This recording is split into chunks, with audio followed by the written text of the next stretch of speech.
भूतिया हवेली। किसी गांव में असलम नाम का एक लड़का रहा करता था। उसका एक दोस्त था जिसका नाम आरिफ था।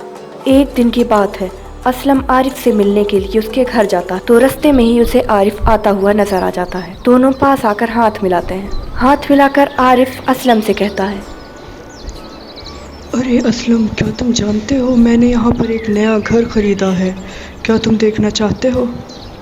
हाँ भाई, मैं ज़रूर देखना चाहूँगा। तो फिर चलो मेरे घर। हाँ, मैं आज शाम को आ जाऊँगा। ये कहकर अपने घर चला जाता है। फिर शाम को असलम आरिफ के घर आता है।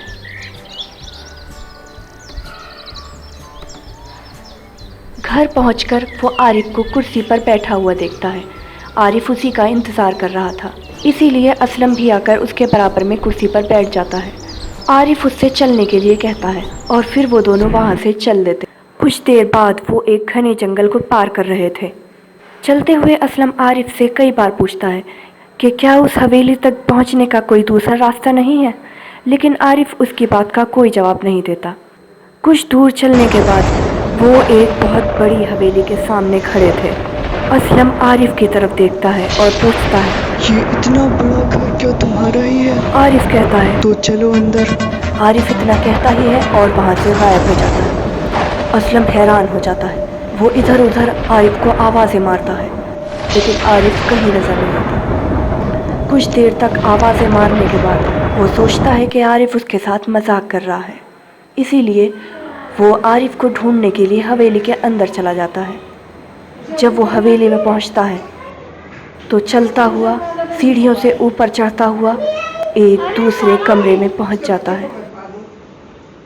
वो कमरा काफ़ी गंदा था, लेकिन वहाँ भी आरिफ उसे नज़र नहीं आता। वो आरिफ को फिर से आवाज़ें देता है। वो ऐसा कई बार करता है, लेकिन आरिफ उसे फिर भी कहीं नज़र नहीं आता। परेशान होकर वो सीधा खड़ा हो जाता है। तभी फ़ोन की घंटी बजती है। वो फ़ोन उठाता है। वो फ़ोन आरिफ का था। आरिफ उससे कहता है, हेलो असलम, मैं तुम्हारे घर पर हूँ, तुम कहाँ हो इस वक्त? तुम मेरे घर पर कैसे चले गए? तुम तो मेरे साथ हो, तुम वहाँ कैसे चले गए? क्या बात कर रहे हो? हमें मिले हुए तो काफ़ी समय हो गया है। अरे मेरे साथ मजाक मत करो, तुम मेरे साथ आए थे और कहाँ चले गए?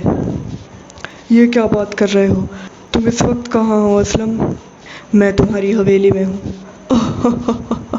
मेरी हवेली में? क्या ऐसा मजाक कर रहे हो? अच्छा, मैं फ़ोन रखता हूँ। असलम परेशान हो जाता है। वो आरिफ से कुछ कहना चाहता है, लेकिन आरिफ फ़ोन काट देता है। असलम डर के कांपने लगता है। वो सोचता है, इस हवेली में उसे कौन लेकर आया है? वो किसके साथ यहाँ पहुँचा है? अगर वो आरिफ नहीं था तो कौन था? ये सब सवाल उसके दिमाग में घूम रहे थे। तभी वो चलता हुआ दूसरे कमरे में पहुँचता है। जब वो दूसरे कमरे में पहुँचता है तो हैरान हो जाता है। वहाँ पर एक गुड़िया बैठी हुई थी।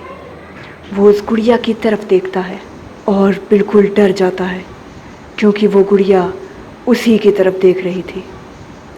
वो कुछ देर तक उस गुड़िया की तरफ देखता है, फिर थर थर काँपने लगता है, क्योंकि वो गुड़िया टकटकी भरकर उसी की तरफ देख रही थी। वो चुपचाप कमरे से बाहर निकल जाता है।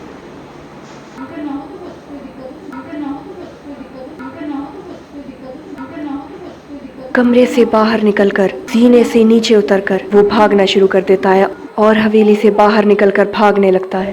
वो बहुत तेज़ी से भाग रहा था। भागते भागते वो एक ऐसी जगह पहुंचता है जहां पर एक बहुत बड़े आकार का झूला था, और उस झूले के ऊपर एक मानव के आकार की धुंध थी जो उसी की तरफ बढ़ रही थी। वो उसे छोड़कर आगे भागता रहता है, लेकिन तभी वो पीछे पहुंच जाता है। वो भागने की पूरी कोशिश करता है, लेकिन उसके कदम आगे नहीं बढ़ रहे थे। वो जिस जगह था वहीं भागता रहता है। धीरे धीरे धुंध और बढ़ने लगती है और वो वहीं गिर जाता है। तो इसी के ऊपर मंडरा रही थी। वो गिर जाता है और तड़पने लगता है।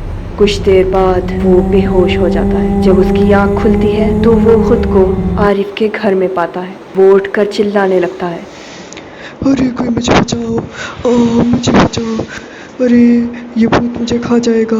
तभी आरिफ वहाँ पहुँचता है। आरिफ वहाँ पहुँचकर असलम को उठाता है। फिर आरिफ असलम से कहता है, जंगल में क्या कर रहे थे? मैं तुम्हें बहुत मुश्किल से वहाँ से उठा कर लाया हूँ। असलम उठ के बैठ जाता है। असलम उसे सारी बात बताता है और कहता है हमें गांव वालों को ये सारी बात बतानी चाहिए। ये कहकर दोनों गांव वालों को सारी बात बताने के लिए चल देते हैं।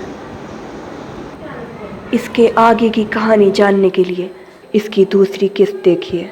आखिर वो कौन था जिसके साथ असलम जा रहा था?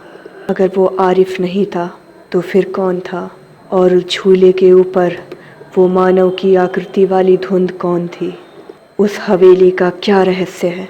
ये सभी बात जानने के लिए देखते रहिए कोटा सीरो।